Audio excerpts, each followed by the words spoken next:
I can ping more people. I can It's ping okay. Sasa. Yeah. So, welcome everybody to the December 4th Ortelius outreach meeting.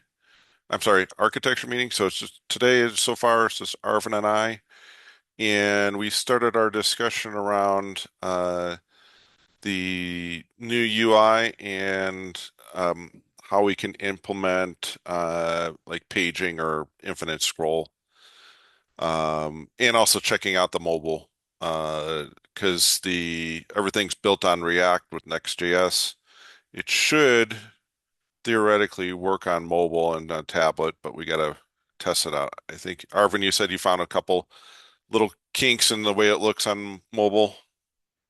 Yeah, in small screen, it's looking a little bit different. Yeah. Hey, Sasha, Hi, Sasa. we just getting Hey, started. hey, Steve. Hey, Alvin. We were just talking about the new UI and uh, how it's going to look on mobile because it's based on React, which is, the dynamic sizing and stuff like that. So um, Yeah. we'll have to play with it. I think we have to make some adjustments on that front, but it should be good to go. And then also, we're Arv and I were talking about infinite scrolling versus just the page scrolling. Hitting the page tab to go from one page to the next. And I think since most of our users will be on a desktop, that will go with the regular page tabs, the page numbers versus the infinite scroll. I find infinite scroll on a desktop hard to do, hard to use. You know what I mean? Versus knowing that there's more data you can page to. I don't know. What are your thoughts on infinite scrolling on a desktop? I don't know enough, I think. I haven't really thought about it. Are you saying like when you're scrolling on a page, on its main page, you just keep going Yeah, yeah, exactly. Like and you never, fa like Facebook. Facebook has like an uh, infinite scrolling, or LinkedIn. So when you get oh, down to the LinkedIn. bottom, it loads more data. Oh, that, yeah. Yeah. I, I don't know, actually. Really, let me go to versus LinkedIn and versus see. seeing the page numbers and you hitting which page you want to go to. See what you're saying. I like LinkedIn though. I mean, you get to the bottom and then it's like, I don't know if I'm being dumb here, but an understanding. But at the bottom, there's like a whole, you eventually get to the about and, the privacy terms and all of that at the bottom. Yeah, if you go to Facebook, if you go like to Facebook posts, it'll do that infinite scrolling. Same like with TikTok and all those. They do Yeah, I the don't inf use Facebook or TikTok. yeah, yeah, I know. Oh, let Neither me do check. I. Yeah, okay, let me check there. So let me show you what I'm Uh, talking about. Forces me to log in. Yeah. Uh, let's see here. I have That's why I don't do Facebook. I used to have Facebook back in the day when you could still delete your account. yeah. So I don't have enough records in here right now, but you have the right now you have the page number of items per page, Oh, and then down at the yeah, bottom okay. it'll have the page one, page two, page three, ver Oh, I see. Yeah. versus Just keep you going. keep going. Yeah. I think it's nice to know that Okay. you have, 10 pages of stuff. Um, Yeah, I actually agree with you. I prefer that too than infinite okay. scrolling because, like, um, yeah, I agree with you, Steve. Because then it gives you sort of like a checkpoint of where you're at, right? Yeah. And I So, can choose to have like 100 things displayed on the one page, or 50, or just 10, or whatever, right? yeah, yeah. Yeah, yeah, I agree with you, Steve. Okay, cool. We'll implement it that way. So like this one it gives you 1 out of 30 uh, uh uh, Yeah, for that page. And then let's see. Then you have the next page thing. That's the way I've implemented it. yeah, I Um like that. yeah, I think it's easier to use. I just don't have enough Yeah, data in here right now to make it go to the next page. Let's see if I can shrink it. won't be long before you do, Steve. Yeah.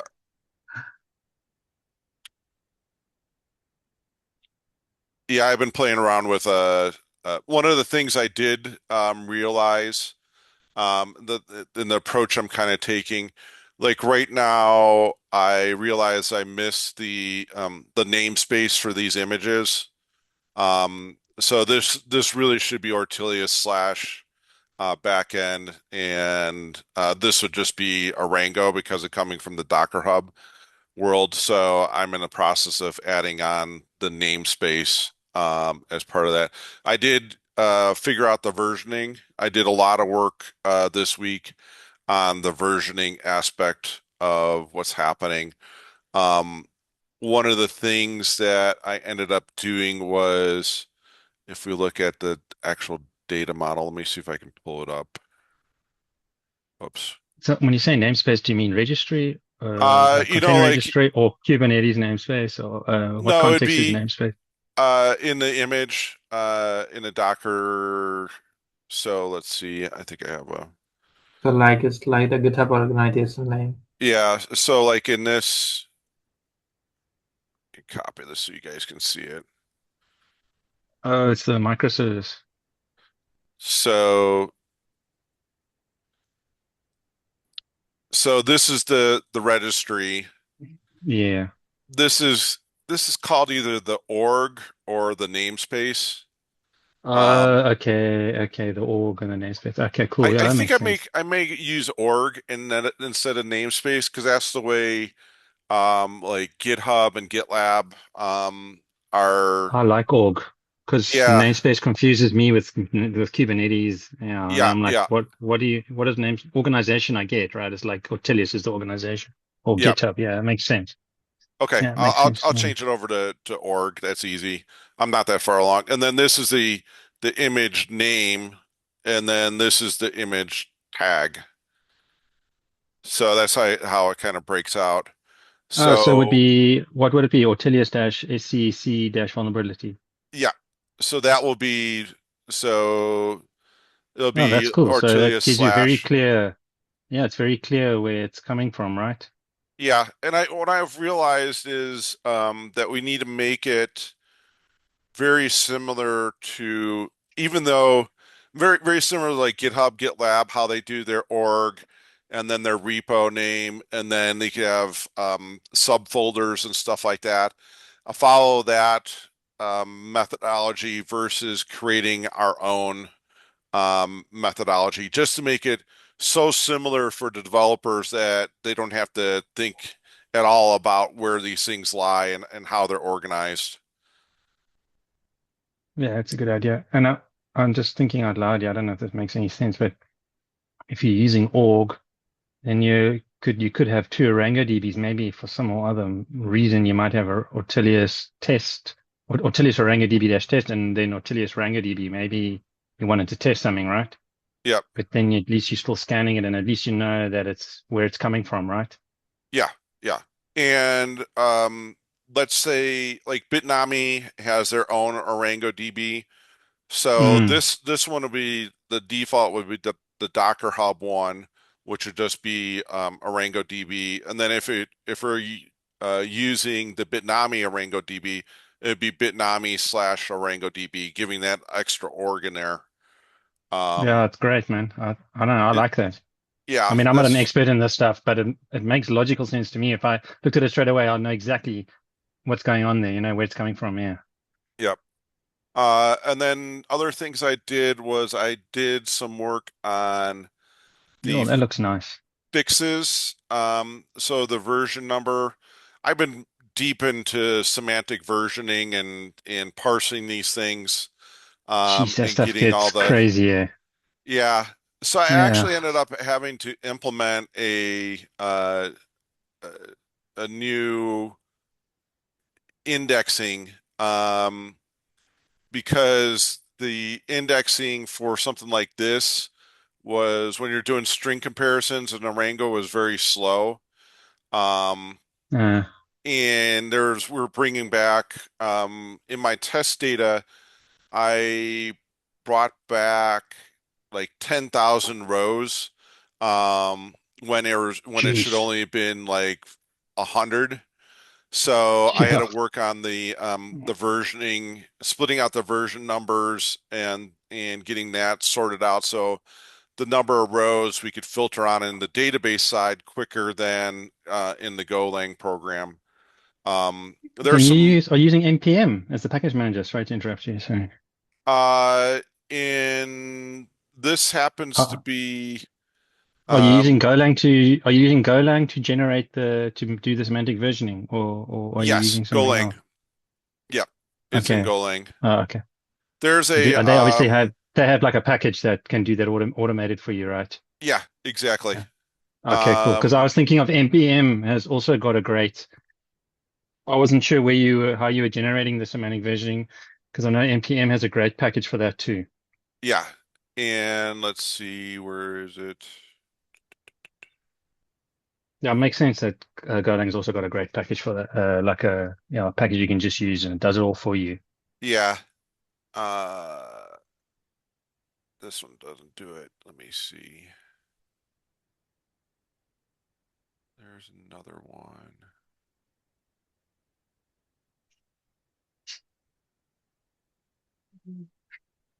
I think this one does it.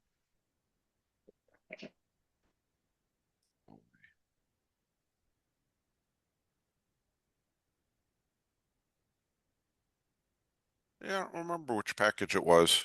I know I do use a package to do it, but I can't remember Mm, which Golang package it was. okay. Yeah, it doesn't matter, man. I was just wanting to know if you were using in which context you're using this Yeah. in the Golang code or in the front end code in React. You Are can you Yeah. using Steve, you is React using npm? Is that Yeah, how React you? is all it's actually TypeScript. Oh, it's TypeScript. Okay, cool. So, Steve, yeah. you can ask AI which package you are using. Ask which one? It's a good one. He said you could use AI to check what package you're Yeah. using. It's true. Yeah.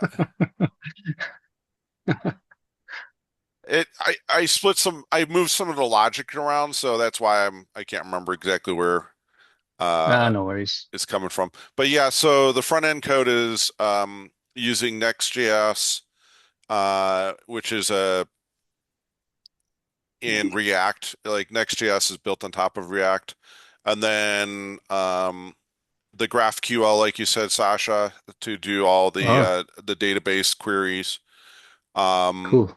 and then brought in some material UI icons and stuff because I wanted the icons to be colored. So like these icons here, the little fire icon, the little bell icon, and there's like even these things like the vulnerabilities, the scorecard, all those are icons coming from material. Font, what was it? Font Awesome has the icons as well, but they're all just black and white. I wanted to add some color to Uh, it.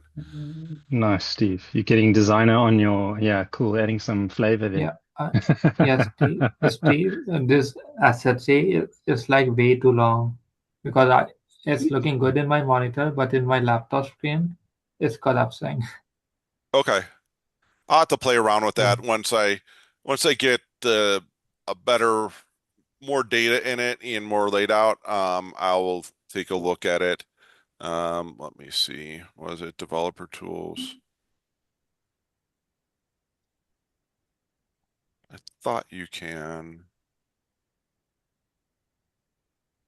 Thought there was a way to change the developer tools. You can tell it how you want it to render it. or like the mobile view. Yeah. Oh, here it is. Yeah. So the responsive. It's looking so good, Steve. It's all right, but not great. Well, I like it, man. I like how clean it's laid out. It's very easy to check, easy on the eye. Yeah. I'm trying to think which one is a iPhone. Let's try the iPad Pro. Yeah, I can see what you're talking about, Arvin, where it's getting truncated off. Yeah. Cut off the bit. Oh, the joys of front end. Yeah, Also, like, Jesus. it's there, but you have to scroll it. I'll have to play yeah, around with that to see why it's not. It looks like the column width is fixed instead of it being dynamic for those boxes. Once I get it figured out more, I'll what I'll do is I'll throw it at one of the AI LLMs and tell it to fix it. Exactly. And I thought I made this. Oh, there's the really small version. I thought I made this menu collapsible, but I'll have to play. Yeah. So that does help with a little bit of the screen size there. But it's weird. It looks like all this is fixed width for some reason, Mm. but we'll get there. So some of the things I also did was um, I did split apart a couple of the repos. So this release tracker used to be part of the back end. Um, so it was a CLI embedded in the directory structure of the back end. So I split that out, and this is the CLI that we would call from uh, the watchtower that Jing put together to go and watch for a new release to come out. Um, so I broke that out so we can have different maintenance, different developers working on it. The OSV dev job, I did some work on to this goes out and loads all the OSV dev uh, CVE data. So that's running as a job now in our Kubernetes cluster. And I did some optimization on that so it doesn't load every single file every single time. Mm. It Oh, yeah. uses a timestamp to figure out if it needs to load a record or not. The Rango is basically just the charts for deploying the Rango as part of the Helm chart. Then the front end, back end, and then this is the parent chart. So all of these have their except for the release tracker, all these have their own chart. And then we have the parent chart here that aggregates them all together. So each microservice has its own dedicated chart. Is that what you're saying? Yeah, yeah. So if you And go then like, PDVD chart, yeah, is a parent chart. So that groups them all together. So when you yeah, use that to deploy everything, yeah, it okay. just makes it easier to deploy. Mm. No, it makes a lot of sense. No, I'm used to that too. You have a parent chart, and then you have all the other Helm charts to for the other different services, right?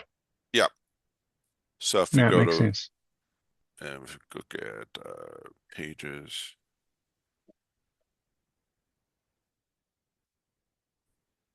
so you can see here's the index for the parent chart, and it Mm. includes all the sub dependencies.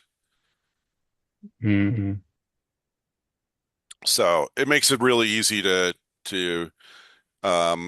change things on the back end, and you don't have to go and rebuild everything. You could just it'll go out and just rebuild what's changed at that level. Yeah, So it that's makes a cool. really easy implementation with the parent Yeah, chart. more efficient too, right? Yeah, Faster. yeah. And what else? Oh, I did figure out on the front end side how to use um, Google's managed certificates Oh, cool. for the standing up the SSL for the front end on the Google load balancer. Um, so it goes out and does a managed certificate. And then I also have Cloudflare hooked in to do the DNS mapping. So Cloudflare is doing the DNS, and then Google's doing the load balancing aspect of it. Just it's Yeah. just the way my domain names are structured for Deploy Mm. Hub. Everything's over in Cloudflare. I like Cloudflare. I use it myself.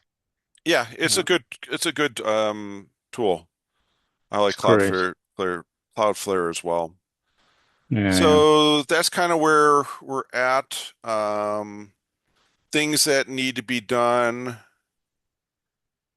If we go back, synced endpoints. We need to dive in and do the details page for the synced endpoints. That's undone. Mitigations. This is just hard-coded data. So we have to pull back the real mitigations at that level. And then I have to figure out why that one's throwing an error. This is just the CVE list. So you can do some CVE research if you want to. Um, so that's the main things. And then before you came on, Sasha, I was telling um, Arvin that we're going to do server-side pagination. Um, so that needs to be implemented. Orango's really nice with the way it does pagination. It has a limit and offset. So you can say, I want 15 records starting at 0. And then when I go to page 2, it'd be 15 records offset 15. So you can do Okay. the pagination really easy on that front. The some fun stuff. We go to backend again. The AQL is coming along really well with the way the hub and spoke and the efficiency, the way it is able to pull things together. Let me go to release vulnerabilities. Yep, no, affected. So this is the function that does this main list box here. And one of the things that it does is I've been playing around with like ordering and stuff like that of where you start when you go navigate. Um, so Gemini has been pretty good at figuring out the AQL optimization. So, we go through and group the releases together, find the latest release. Um, and then Is from, that a Rango query language? yep, Is what yep, AQL is? yep, Okay. exactly. Then we go figure out counts, like how many components we have in our SBOM, how many endpoints we synced up to, how many CVEs that we have, and that's filling in all of this data here, like the number of dependencies, the endpoint sync, the versions. All that is coming from these little queries up here. And this is all that version matching I was talking about, how to figure out which version um, you uh, for the CVEs that match up with the SBOM. So there's almost 500,000 CVEs because of a npm dump that came out. Somebody dumped a bunch of malicious code into npm registry again. So Oh, again. npm keeps growing. The CVEs for the npm keeps growing, put it that way, very quickly. Jeez. And then we go through and we filter on basically which packages in the SBOM are matching up with these, if there's any CVEs for those packages. Okay. And there's All some those case, malicious, are yeah, they malicious thing? There's a malicious code that someone keeps dumping into their registry. yeah, they're able to publish malicious packages to npm. It doesn't seem like npm has like a Jeez. way to validate, or Yeah. I don't know what their policy is to publish something to npm. Mm. I think all you need is like a user ID, Yeah. and then you can Right. publish. So they just go out, Mm. create a bunch of user IDs and stuff, and then publish And go malicious code. bananas. Yeah. Wow. So, and then finally it goes through and aggregates everything together and returns the data. So, um, it's the queries are really coming together well. I did try to remember where it was. I think it was Claude.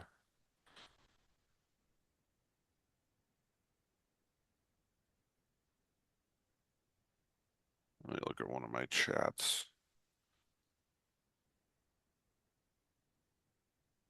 No, it was Gemini. I jump back and forth because I run out of tokens.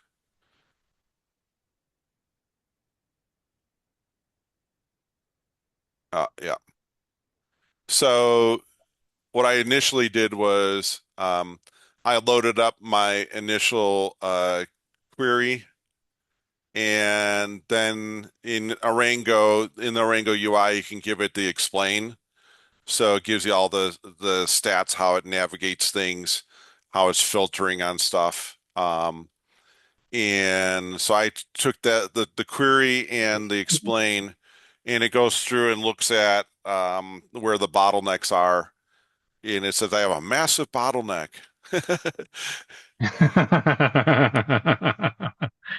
I like how emotional the AI Yeah, gets. it's getting very emotional about it.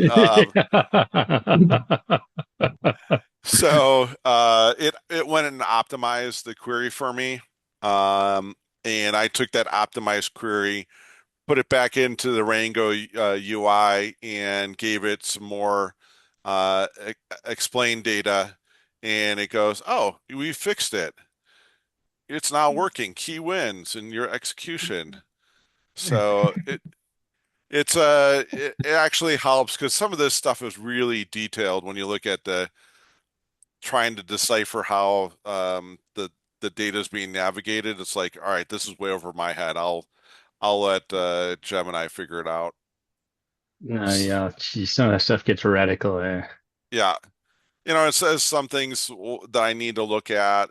IO bound now versus CPU bound, that type of stuff. But that's something down the road. We can throw things into memory cache and stuff like that. So, but uh, So it when wants to write is it, a stress test for me.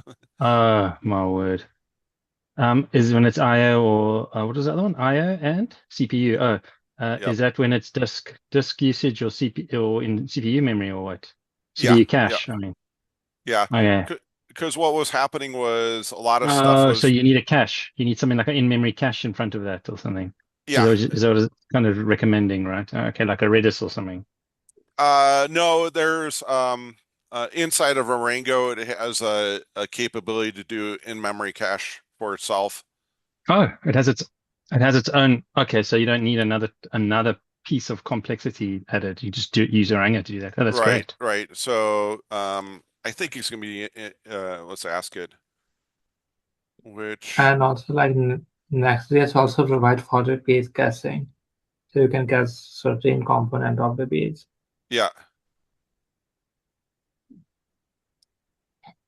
which index Uh, Sasha, is how's the weather there? Super hot. But it's been such heavy wind for the last 3, 4 weeks. We've just been nailed. It actually split a tree. It was so heavy in wow, my garden. Yeah, it caught the Then top, right, and just split the tree because the branch is quite heavy, right? And it just it was like wow, 70 K. Yeah, we've just been having rough. wow. It's the That's really southeastern strong. summer. Yeah, yeah.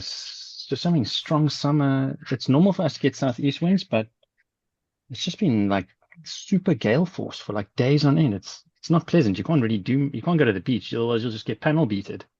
Yeah. Yeah, that's like here in New Mexico, we don't really have like a traditional spring where you get Yeah. rains, where you get spring rains and stuff like that. Our spring Yeah. is the windy season, and it Oh, okay. it gets miserable being out there in the constant wind all Yeah. day.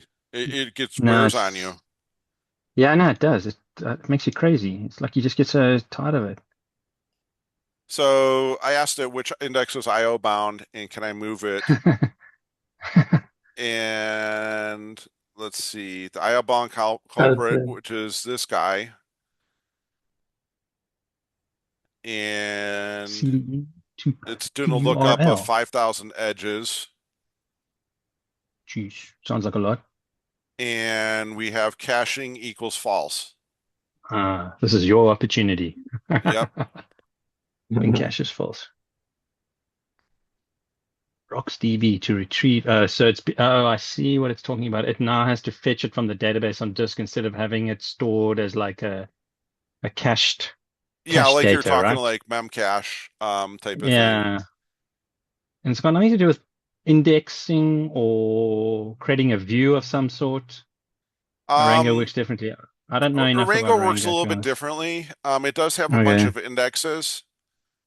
We Hmm. must have probably 20 different indexes that we use Okay. um, to do all this traversal. Um, but the each one of those indexes you can turn it on. Okay. So So you can, it's basically explaining database tuning here, right? Like, yep, yeah, yeah. Optimizing queries, optimizing yeah. So it looks like tables with indexes or whatever Rango. Yeah. for the standard index edge indexes, it automatically manages the from and to. So I just need to make sure that the caching is enabled. I'm not going to worry about it yet, but Yeah. It's down the line, right? yeah,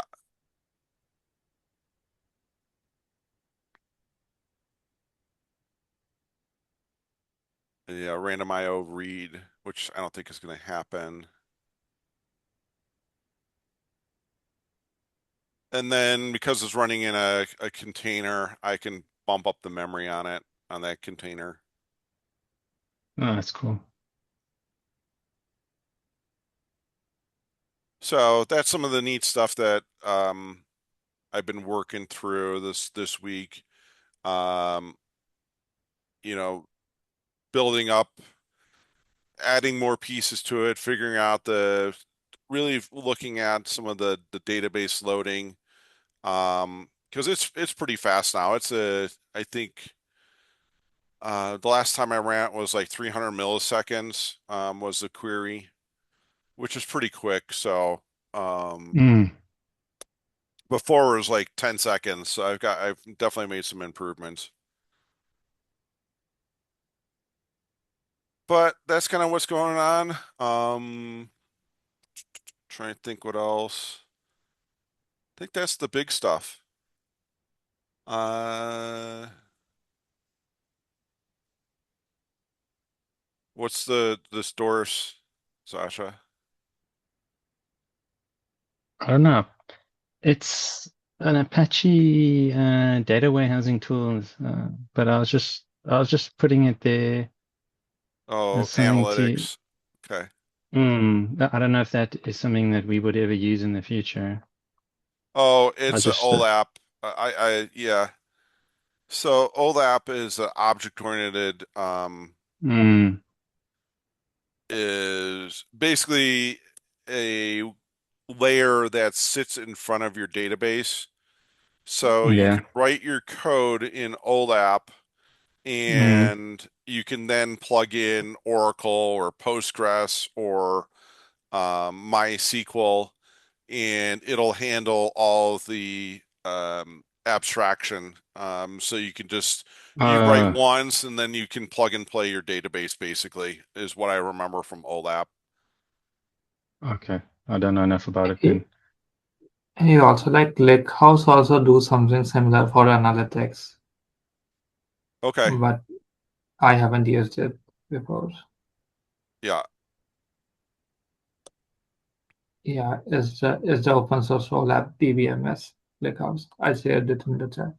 Yeah, there's another one. SQL Alchemy is an OLAP tool, I think, um,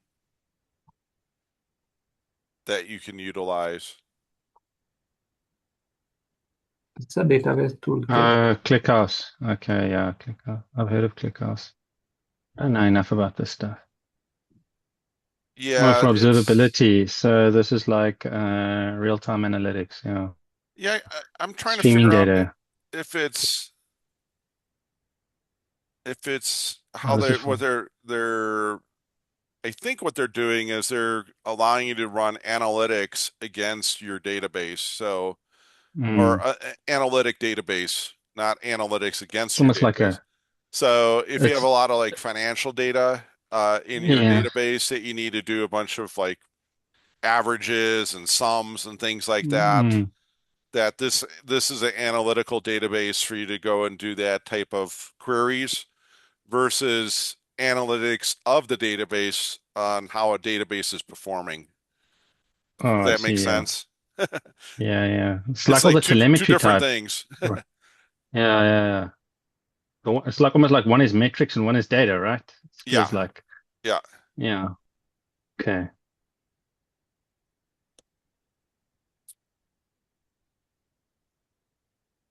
So that's basically what I got going on. Anybody else have Yeah, it looks anything? great, Steve. No.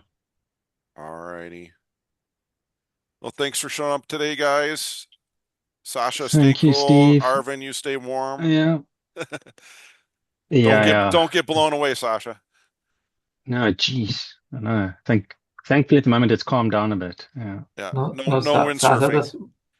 Sasa just flew Hmm? away and come back to India. Yeah, I'll come back to India. That's Alrighty, for sure. guys. We'll see Cheers, ya. Steve. Have a good one, Cheers. eh? Cheers, man. Yeah, have a Bye, great guy. day. Bye, All right. Arvind. Bye. Bye. Bye.